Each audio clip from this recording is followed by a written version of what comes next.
저희가 계속 데이터 분석의 흐름을 하나씩 배우고 있는데 그 수학 통계적 언어의 다음 레벨로 우리는 알고리즘에 대해서 배워보려고 합니다. 알고리즘. 알고리즘 어디 나왔었죠? 우리 데이터 분석 단계를 다시 한번 보면 데이터가 어떻게 생겼는지 알기 위해서 데이터 시각화, 기술적 분석, 상관관계, 그리고 인과관계 이 세 개를 확인했었고 그리고 모델링 단계가 있었죠. 간단하게 어떻게 생겼는지를 아는 것을 벗어나서 실제 y는 fx와 같이 어떠한 근거들을 다 모아서 f를 만들어 보는 것이었습니다. 그 f가 두 가지로 통계 추론과 알고리즘 학습이 있었고 그 중에서 앞서 내용까지는 통계 추론에 다소 집중을 하여 확률과 통계 내용을 배웠다면 이제 알고리즘을 배운다는 건 알고리즘 학습 부분을 배우는 겁니다. 즉, 과거 전체 데이터로 미래 데이터를 알기 위한 이런 프레임워크를 완성시키는 것. 물론 통계 추론도 이런 프레임을 완성시키는 것이지만 목적이 살짝 달랐습니다. 그 두 번째 시간으로 통계 추론 다음에 알고리즘을 학습하는 내용으로서 구성이 되어 있습니다. 그리고 앞에서 가설 검정도 같이 했었죠. 같이 했었고. 근데 가설 검정은 알고리즘 학습보다 먼저 배웠습니다. 왜냐면 이 가설 검정이라는 게 사실 통계 추론의 중심극한 정리를 모티브로 사용하고 있기 때문에 그 관련성 때문에 먼저 소개를 했던 것이고 지금 하는 것은 이 단계들 중에서 마지막으로 중요한 바로 모델링의 두 번째 내용 알고리즘 학습이구나 라고 생각하시면 됩니다. 컨텐츠를 보시면 학습 방식, 즉 알고리즘 학습 방식이 어떻게 진화했는지 그 내용을 거시적인 뷰에서 한번 훑어볼 거고요. 그리고 두 번째는 그렇다면 데이터 분석에서 학습, 알고리즘, 그건 무엇인지 한번 살펴볼 겁니다. 그래서 학습의 종류는 무엇인지, 세부 알고리즘은 무엇인지 이렇게 내용이 정리가 될 겁니다. 자, 첫 번째 시간 학습 방식의 진화. 사실 앞서서 우리가 데이터 사이언스를 소개할 때 제가 살짝 언급을 하긴 했는데 그 내용을 저희가 시간이 좀 많이 흘렀죠. 일부 좀 세세한 내용들을 많이 배웠기 때문에 그런 것들을 담아서 다시 한번 자세하게 훑어보려고 합니다. 자, 다시 정리하면 데이터 분석의 스텝을 하나씩 우리가 혁파해 나가고 있고 크게 데이터 시각화, 기술적 분석, 상관관계, 인과관계, 통계 추론, 알고리즘 학습, 가설 검정이 있고 이 중에서 안 한 게 딱 두 개입니다. 데이터 시각화와 알고리즘 학습. 그 중에서 지금 시간엔 알고리즘 학습을 먼저 포인팅하고 다음 시간에 데이터 시각화를 아마 설명하게 될 수가 있을 겁니다. 근데 이거를 이 프로세스에서 데이터 시각화를 마지막에 설명하는 이유는 사실 데이터 분석에서 너무 빈번하게 종종 사용되긴 하는데 사실 이 시각화라는 게 여기저기 많이 쓰입니다. 기술적 분석에도 쓰이고 상관관계, 인과관계에도 쓰입니다. 통계 추론에도 그림을 본 적이 있고요. 알고리즘 학습, 가설 검증에 다 등장하긴 합니다. 실제로는 데이터가 어떻게 생겼는지 가장 먼저 살펴보는 첫 번째 단계이긴 한데 이 내용이 데이터 분석 모든 단계에 등장을 하다 보니까 다소 마지막에 배치를 하고 있을 뿐입니다. 자, 알고리즘 학습. 알고리즘 학습. 결국 이것은 통계 추론과 함께 모델링 방향이었죠.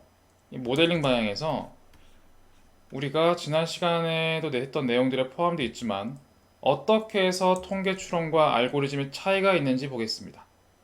몇 번 봤던 내용이니까 간단하게 브리핑만 하면 결국 통계 추론이란 스몰 데이터로 전체 집단인 빅데이터의 특성을 추론하는 것.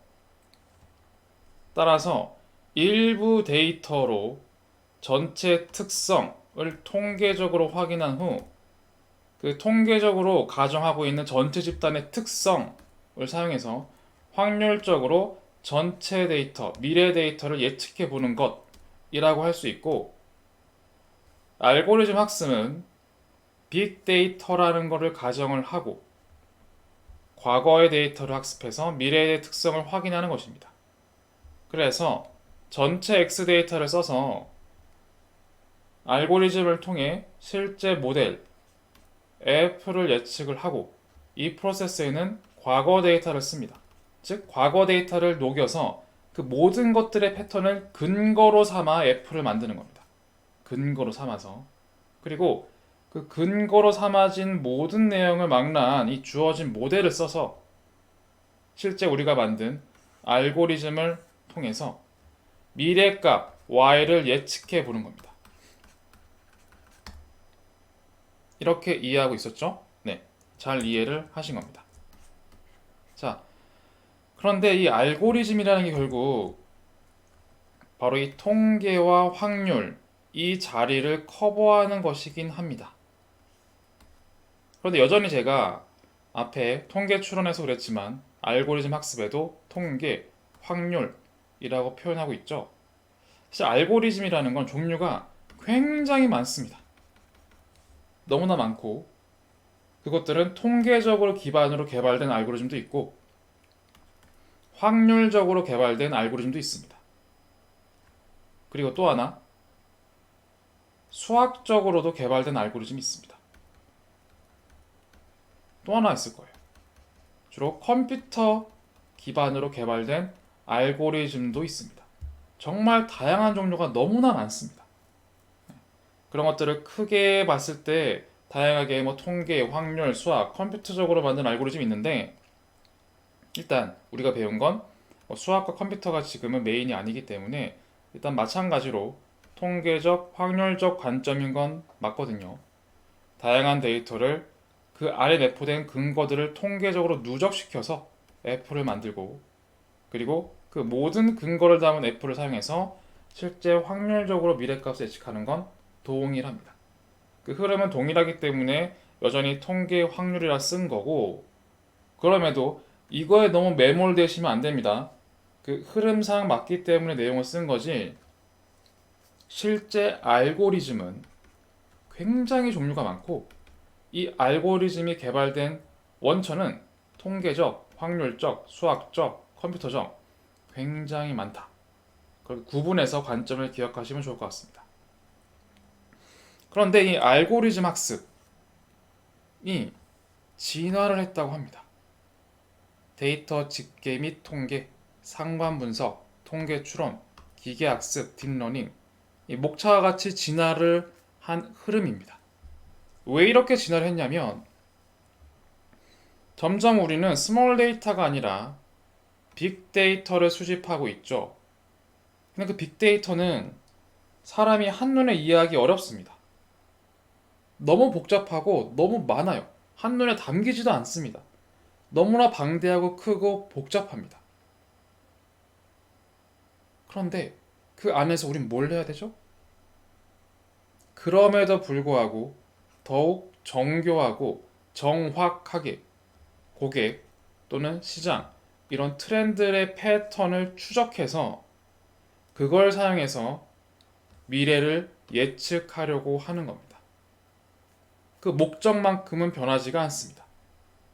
그런데 그 목적을 위해서 인간이 할 수 있는 걸 봤더니 빅데이터가 된 상태에서는 이 모든 데이터를 하나하나 다 들여다볼 수가 없는 거예요. 그러다 보니까 이걸 진화시킬 수밖에 없었습니다. 당연히 인간이 감당할 수 있는 범위에서부터 감당하기 어려운 범위로 확장을 해 나가고 있고 진화하고 있다라고 보는 게 좀 더 맞는 표현일 것 같습니다. 그래서 인간이 데이터가 없는 스몰 데이터 시절에서는 주로 경험과 직감에 의존을 해서 모델을 만들었겠죠. 근거를 삼고 그 근거를 사용해서 미래에 사용했겠죠. 그런데 데이터가 많아지니까 그 데이터를 요약하고 집계해서 조금 간략하게 표현해 봅니다.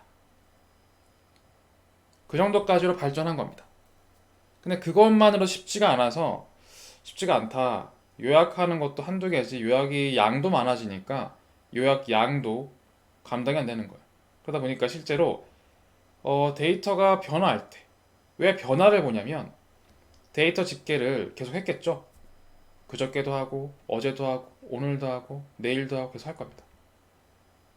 그랬더니 요약된 수치 값들이 너무 많아지죠. 매일매일 달라지죠.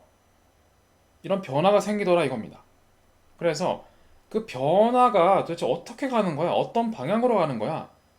그 관계성에 좀 더 집중하게 되고 그걸 변수로 인식해서 변수들 사이의 관계성을 파악하는 상관 분석으로 좀 더 확대해 보던 겁니다.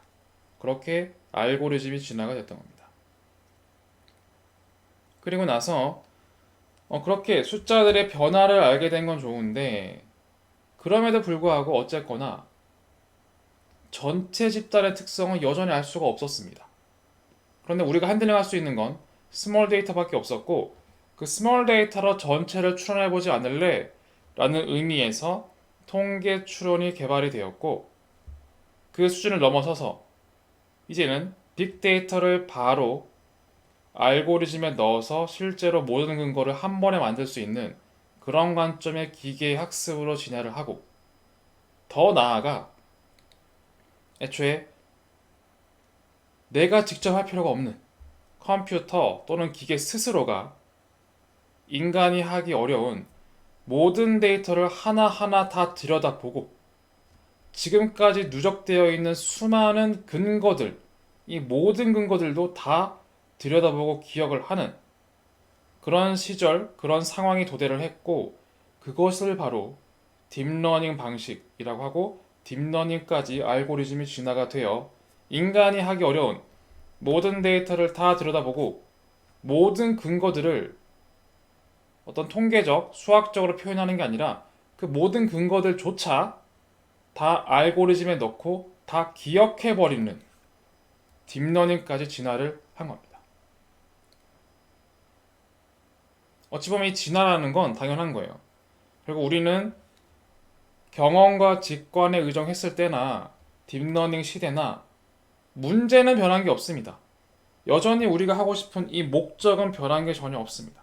단 목적, 비즈니스 목적, 투자 목적, 경제적, 사회적 목적 언제나 그대로인데 세상이 변한 거예요.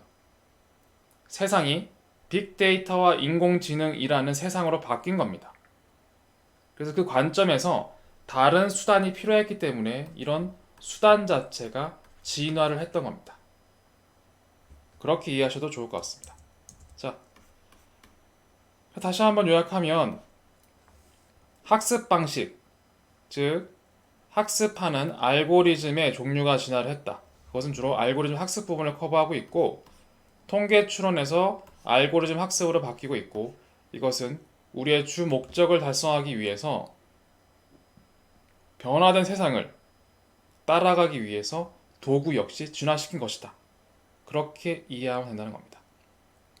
그리고 앞에서 봤을 때 기술적 분석과 상관관계, 인과관계 그렇죠? 다르게 구분해 두긴 했는데 마지막으로 서버로 설명드리면 전체적인 뷰로 봤을 때는 사실 이 데이터 집계 그리고 상관 분석 이런 것들을 전반적으로 기술적 분석이라고도 하고 그리고 다른 뷰로 봤을 때는 실제로 알고리즘을 다루는 문제 이 이후의 시절 앞단에 있는 모든 것들은 통상 기술적 분석이라고 하기도 합니다. 그 용어에 대해서는 헷갈리지 마시고 이런 방식으로 동네마다 여러 범위로 쓰는구나 이렇게 이해하셔도 좋을 것 같습니다.